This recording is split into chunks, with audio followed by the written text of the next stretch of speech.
நான் திரு செந்திலை செல்வனும் ஜாயின் பண்ணிக்காங்க, பேசுகிறோம். இல்லை, ஒரு விஷயம் நாகராஜ் அவர்கள் சுட்டி காட்டினார். ஒரு பிரதமர் வரும்போது முதலமைச்சர் நேராகவே போய் கேட்டிருந்தா நடந்திருக்கும். போன முறை மெட்ரோக்கெல்லாம் அது மாதிரி நிதி ஒதுக்குனாங்க, இந்த முறை அப்படி போயிருக்கணுமே அப்படிங்கிற கேள்வியை அவர் முன்வைக்கிறார். இந்தியாவினுடைய ஜனநாயகமும் இந்திய மரபுகளும் மிக மோசமாக கேள்விக்குள்ளாயிருக்கு. ரொம்ப ஒரு 35 ஆண்டு கால பொது வாழ்க்கையில் இருக்கிற எனக்கு இந்த கடந்த வாரம் நடந்த நிகழ்வுகள் எல்லாம் எப்படி புரிஞ்சுக்கிறதுனே என்னால் முடியல. பிரதமர் அப்படிங்கிறது ஒரு பொலிட்டிக்கல் ஐடென்டிட்டி.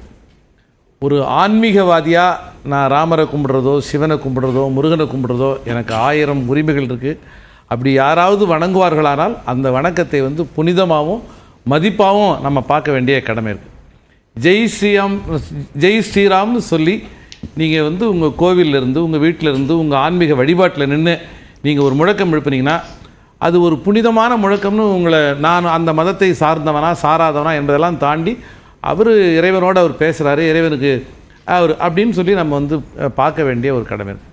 ஆனால் ஒரு அரசு விழாவில் பிரதமர் ஜெய் ஸ்ரீராம்னு சொல்லுவார். ராமர் பாலத்தை தொலைக்காட்சி விமானத்திலேருந்து பார்த்து தான் பதிவு பண்ணுவார். இதெல்லாம் கற்பனையே தமிழ்நாட்டு மக்களால் கற்பனை செய்து பார்க்க முடியாத விஷயம். இவ்வளவு மோசமான ஒரு இந்து அடிப்படைவாதத்தினுடைய குறியீடாக தான் பிரதமருடைய வருகை இருந்தது. உண்மையிலே இந்த மாதிரி விஷயங்களுக்கான ஒரு பெரிய எதிர்வினை இல்லாட்டி போனாலும் கௌரவமாக தன்னுடைய அமைச்சர்களில் ஒரு மூத்த அமைச்சரை, ஃபினான்ஸ் மினிஸ்டருங்கிறது புரோட்டோகால் படி ஒன்றும் சாதாரண விஷயம், ஒரு முக்கியமான அமைச்சரை அனுப்பி மற்ற எல்லா நிகழ்வுகளுக்கும் துணையாக இருந்திருக்கு தமிழக அரசு. உள்ளூர் உண்மையிலே உண்மையிலே முதல்வர் ஏன் போயிருக்கக்கூடாதா அப்படின்னு இயல்பாக முதற்கட்டத்தில் எண்ணியவர்களில் நானும் வருவேன். 1000 இடைவெளிகளும் வேறுபாடு இருந்தாலும் அவர் நம்முடைய பாரத பிரதமர், நம்முடைய பிரதமர், நம்ம பிரதமரை நம்ம சிஎம் போய் ரிசீவ் பண்ணிட்டு பேர் பணிகள் இருந்தால் கூட ரிசீவ் பண்ணிட்டு கூட அவர் வேறு பணிக்கு போயிருக்கலாமே நினச்சேன். ஆனால் மேடையில் பிரதமர் நடந்துக்கிட்ட அந்த விதத்தை பார்க்கும்போது நான் கையெடுத்து கும்பிட்டேன். பரவாயில்லையே, அண்ணன் உண்மையிலேயே அவ்வளவு தீர்க்க தரிசனமாக அந்த மேடையை தவிர்த்தது தமிழர்களுடைய தன்மானத்துக்கான அடையாளம். தமிழர்கள் யாரும் இறை நம்பிக்கைக்கு எதிரானவர்கள் இல்லை. இன்றைக்கி தமிழ்நாட்டில் தான் இந்தியாவிலே அதிகமான கோவில்கள் இருக்குது. ஆனால் இறை நம்பிக்கையும் அரசியலையும் வேறுபடுத்தி பார்க்குறவங்க இங்கே தென்னாடுடைய சிவனை போற்றினும் முருகனையும் பாடக்கூடிய இந்த மக்கள் மத்தியில் ராம நவமியில் நான் இந்த பாலத்தை பார்வையிட்டேன் அப்படின்னு சொல்கிறதெல்லாம் கற்பனை செய்து பார்க்க முடியாத ஒரு மத அடிப்படைவாத குறியீடு தான் பிரதமருடைய இது. அதனால் அதில் அவர் அண்ணன் போகலை அப்படிங்கிறது ஒரு வகையில் ரொம்ப மகிழ்ச்சியாகவும் ரொம்ப கம்ஃபர்டபுளாகவும் நான் அதை பார்க்குறது நியாயமான விஷயம். ரெண்டாவது, சட்டப்பேரவையில் இன்றைக்கி நடந்த விஷயங்கள் எனக்கு முதல் முறையாக அதிமுக தன்னுடைய பாதையிலிருந்து வேறு விதமாக என்னால் புரிஞ்சிக்கவே முடியல. இதுக்கு முன்னாடிலாம் மாண்புமிகு அண்ணன் எடப்பாடியார் சில விஷயங்களை சொல்லுவார். லோக்கலில் நடந்த லா அண்ட் ஆர்டர் விஷயமா இருக்கும், வேறு ஏதாவது முக்கியமான விஷயமா இருக்கும், அதுக்கு கூடுதல் முக்கியத்துவம் கொடுத்தவர் பேசுகிறாரு அப்படிங்கிற மாதிரி தான் நமக்கு சில சங்கடங்கள் இருந்தால் இருக்குமே தவிர, ஆனால் அது பேசப்பட வேண்டிய விஷயம். ஒரு எதிர்க்கட்சி தலைவராக அந்த அவையில் கொண்டு அவர் அதை கொண்டு பேசுறது அவசியமானது. இன்றைக்கி அவர் என்ன பேசினார், என்ன ரெப்ரசன்டேஷனு, இதுக்கும் மக்களுக்கு என்ன சம்பந்தம்? ஒரு வழக்கமான பிரச்சனை இல்லையா? இடி ரைடு அது தொடர்ச்சியான விஷயம்னு சொல்கிறாரு. இல்லை, அது வேற ஒரு மாநிலத்தில் அந்த வழக்கு விசாரணை நடத்தணும்னு சொல்வது 1000 மரபுகள் இருக்குது நம்மகிட்ட. நிறைய விஷயங்கள் அப்படி சொன்னால் இன்னும் சொல்ல போனால் ரொம்ப ஃபேர் தானே, அது ரொம்ப நல்ல விஷயம் தானே. இதன் மூலமாக அவங்க என்ன சொல்ல விரும்புகிறாங்க? இந்த இடி அரசியல் அப்படிங்கிறது 2G அரசியலை விட மிக மோசமான ஒரு விஷயங்கிறது இன்றைக்கி தமிழ்நாட்டு மக்கள் எல்லாராலையும் உணரப்படுற விஷயம். உண்மையிலேயே அதிமுக நண்பர்கள் யாராவது ஒருவர் மனசாட்சியோட இது முழுக்க முழுக்க ஊழலுக்கு எதிரான ஒரு நடவடிக்கை என்று 100 விழுக்காடு நாங்கள் நம்புகிறோம் அப்படின்னு சொல்வார்களானால் நான் ரொம்ப பணிவாக சொல்ல விரும்புகிறேன். இது மாநிலங்களிலே மிக தலைவர்கள் மீது எடுக்கப்படுகின்ற நடவடிக்கைகளின் போது ஆனந்தப்படுகின்ற நீங்கள் தமிழக அரசினுடைய டாஸ்மாக் நிறுவனம் தவறு செய்திருக்கிறது என்று மத்திய அரசினுடைய அமலாக்கத்துறை நடவடிக்கை எடுத்திருக்கிறது. இதன் மீது டாஸ்மாக் நிறுவனம் மட்டுமல்ல, உயர்நீதிமன்றத்திலே வழக்கு கொடுத்தது டாஸ்மாக் நிறுவனத்திற்காக ஒரு அரசாங்கமே செல்லுகிறது. அங்கே பெண் ஊழியர்கள் பாதிக்கப்பட்டார்கள் என்று சொல்லுகின்ற இது ஒரு அரசு interpretation-ஓட நான் ஏன் சம்பந்தப்பட்டது. பாதிக்கப்பட்ட பெண்கள் இது டாஸ்மாக் நேரடியாக ஊழலுக்காக புகார் போல. தெரிவிக்க கூடாது, ஏன் அவர்கள் டாஸ்மாக் ஊழலுக்காக நீதிமன்றங்கள் அப்படி போக முடியுமா? டாஸ்மாக் அதுக்கு ஊழலுக்காக அவர் என்ன சொல்றாரு? பிரச்சனை என்ன சொல்றாருன்னா, டாஸ்மாக் அரசு ஊழியர்களுக்காக ஊழியர்களை காப்பதும் முதலமைச்சருடைய அரசு வேலை. கடமைதான் இல்லை என்று ரொம்ப சொல்லவில்லை. தவறான அந்த அரசு செய்கின்ற தவறுகளை சுட்டிக்காட்டுவதுதான் எதிர்க்கட்சியினுடைய என்னுடைய மரியாதைக்கும் நான் ரொம்ப ரசிக்கக்கூடிய அண்ணன் அக்ரி கிருஷ்ணபத்தியான நான் ஒன்று சொல்லிடுறேன். 100 விழுக்காடு இதில் நான் உங்களோட முரண்படுறேன்னாச்சு.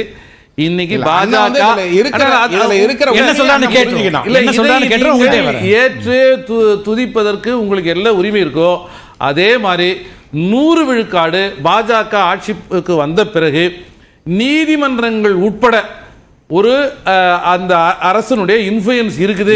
நீங்களும் மீண்டும் இதுக்காக நீதிமன்ற அவமதிப்பின் மீது வழக்கு ரொம்ப மகிழ்ச்சி.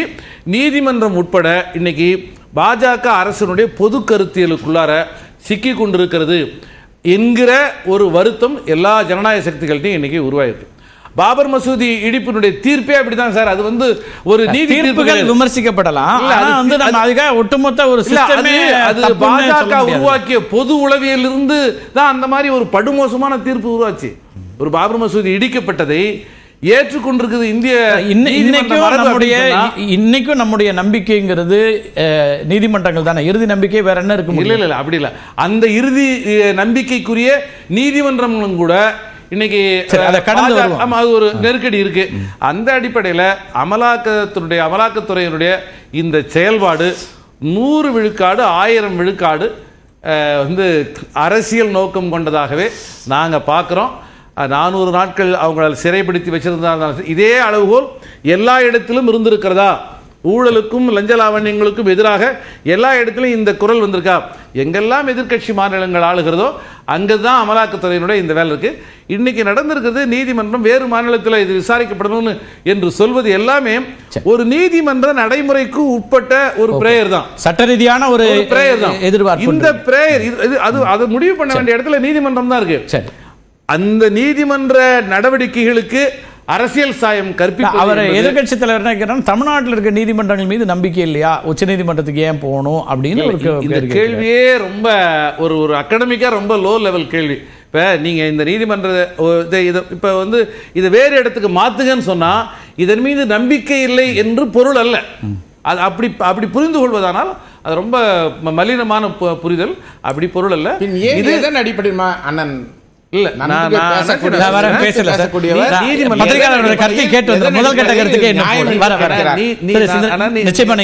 என்னை விட உங்களுக்கு அனுபவம் உண்டு.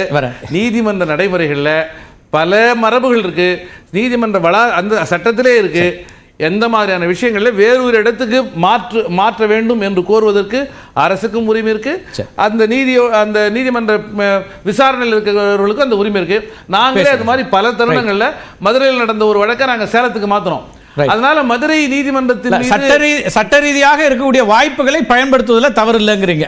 அதற்கு அரசியல் சாயம் கற்பிப்பது இல்ல சட்டமன்ற விதிகளின் அடிப்படையில் இல்ல, சட்டமன்ற அடிப்படையிலையும் இன்னைக்கு அதிமுக ரைஸ் பண்ண அந்த கொஸ்டின் என்னால புரிஞ்சுக்க முடியல. விதிகளின் அடிப்படையிலையும் அது சரியில்லைங்கிறத இன்னைக்கு முதல் கட்ட பத்திரிகை கருத்து ஒரு மரபு. 110 அறிக்கையின் மீது முதலமைச்சர் அவர்களோ மற்ற அமைச்சர்களோ ஒரு அறிக்கையை சட்டமன்றத்திலே வாசித்த பிறகு அதன் மீது எந்த விதமான விவாதமும் கூடாது என்று சொல்லுகிறார். இன்றைக்கு 110 விதியின் கீழே மாண்புமிகு முதலமைச்சர் அவர்கள் ஒரு அறிக்கையினை வெளியிடுகிறார். அதன் மீது மாண்புமிகு உறுப்பினர்கள் பேசுகின்ற பொழுது மரபை மீறி நன்றி சொல்வதற்காக மட்டும்தான் பேச வேண்டும் என்று மாண்புமிகு பேரவைத் தலைவர் சொல்லுகிறார். அதையும் மீறி மாண்புமிகு கால்நடைத்துறை அமைச்சர், மீன்வளத்துறை அமைச்சர் அவர்கள் சில சந்தேகங்களை எழுப்பி அதற்கு விளக்கம் அளிக்கிறார். மற்றவர்களுக்கு ஒரு நீதி, இவர்களுக்கு ஒரு நீதியா என்பதை புரிந்து கொள்ள வேண்டும்.